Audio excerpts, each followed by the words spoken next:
Look, people, I'm in despair. This coronavirus overreaction has come at such a shocking price.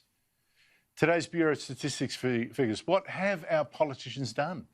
These stats tell us that their coronavirus bans have so far cost the jobs of more than 750,000 of our fellow Australians. That's 750,000 people who have not just lost their jobs and probably their savings, they're also being told now, stay in your homes. Don't leave except for exercise, a doctor or basic shopping, if they can afford it. And the rest of us, of course, are also forced to obey very tough stay-home laws. Don't even dare go lie on Bondi Beach. And the folly of it all is that this is for a virus that in the past day to 6 a.m. this morning infected just 13 people. 1 in every 2 million of us. Does this not strike you as totally out of proportion?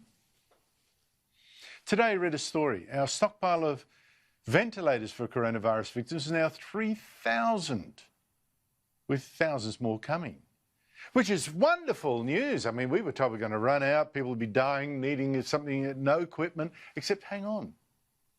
We've actually now got just, 50 or so coronavirus patients in intensive care units where they might need ventilators? 50?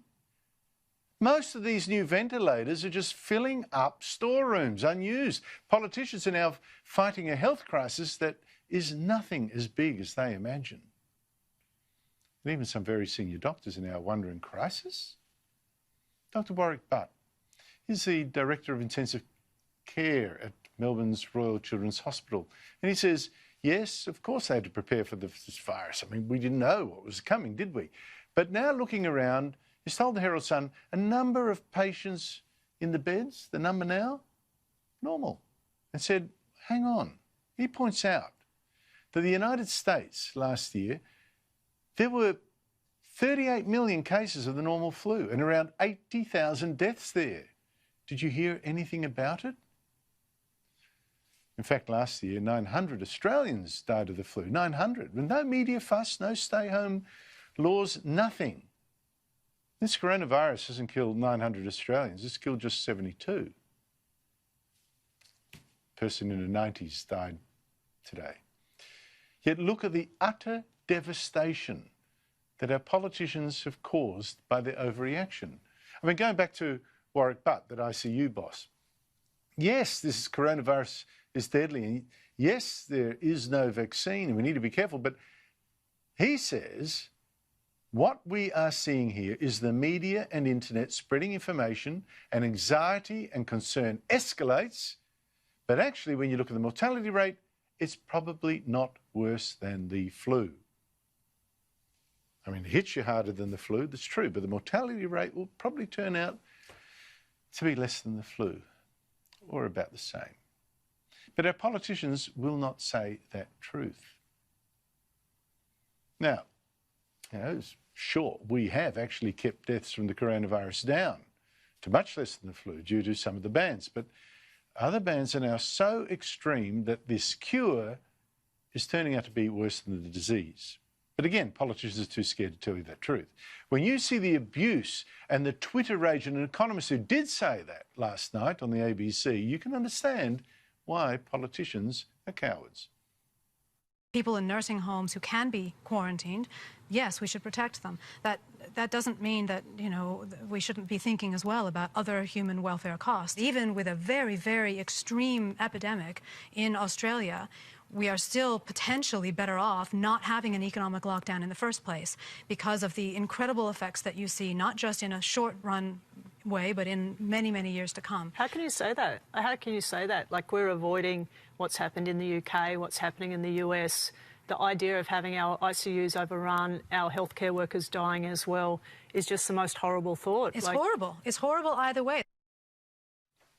And on one side of the equation, yes, to repeat, 780,000 Australians lost their jobs in just 3 weeks. Hundreds of billions of dollars are now being spent on this lockdown that we will not have later for schools and pensions and hospitals.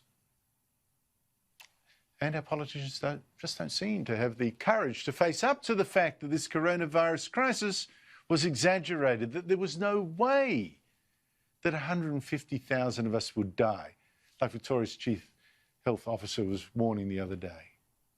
But that modelling, that panicked our politicians and excited the media.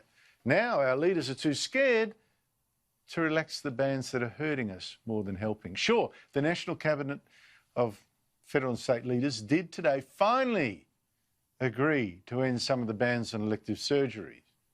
Bans imposed to free hospital beds for floods of coronavirus victims that never came, but only a quarter of these bans will be lifted.